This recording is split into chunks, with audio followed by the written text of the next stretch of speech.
আমি হরিপদ দাস। আমার স্বরচিত একটি লেখা কলির অসুর। আদিম যুগের সভ্যতাকে হার মানিয়েছে কলিতে। কলির যুগের নরপিশাচেরা নারীর সম্মান নিয়ে করছে খেলা। লালসার দৃষ্টিতে কম্পিত ওষ্ঠাধর বারবার পাঠাচ্ছে ইঙ্গিতের বার্তা।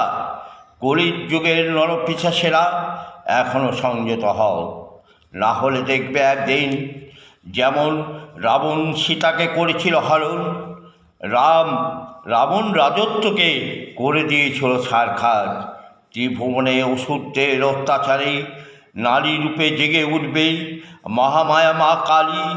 কলির যুগের অসুরদের করবে বিনাশ।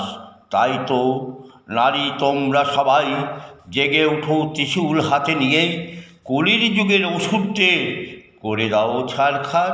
নমস্কার।